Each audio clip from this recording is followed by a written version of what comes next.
tayo at maglalagay tayo ng WBC wall coated panel sa aking wall. Dito yung kakat ko ng maliit na parte.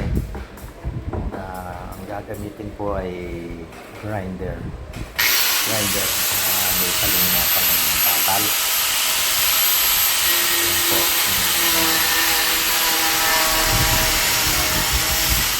Yan, para mabilis po ang pagkakat. Kailangan eskalado rin ang pagkakat. Para pag ginitong pantay na pantay. Ayan po. Ayan.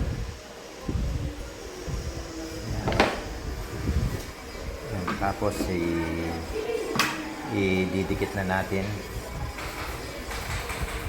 Ididikit na natin at ang gamit natin ay no nail glue para hindi na i-screw o anumang pandikit. Ito lang ang gagamitin, ang no nail glue. Ayan po.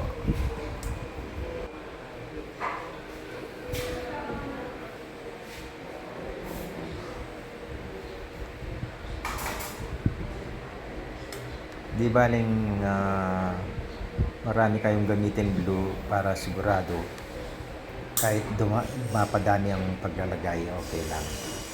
At itong glue ito, pag idinikit ay talagang madikit at hindi mo na masisiklat ito o masisira. Kaya mas maganda maraming ilalagay.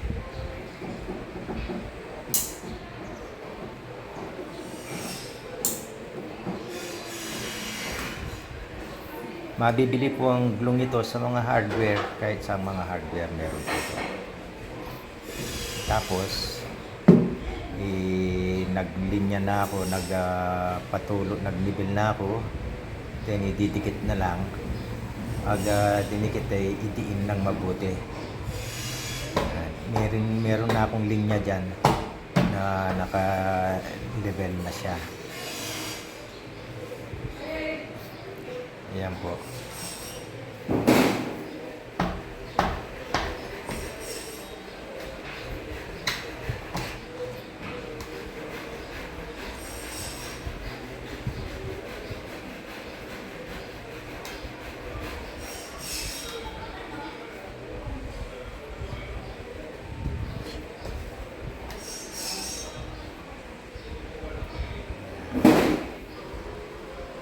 Ayan na po ang resulta ng paglalagay natin ng wall coated panel. Ayan po. Ayan. Yan pala binili ko lang sa Lazada. 1 meter ang haba at pinagdugtong-dugtong ko lang. 16 cm by 1 meter. Ayan po. At ang presyo ng isang 16 by 1 meter ay 130 pesos. Yan. Gumastos lang ako ng 2,300.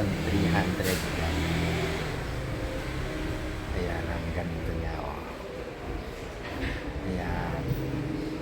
So, napaka-decenteng tingnan. Bagay sa puti.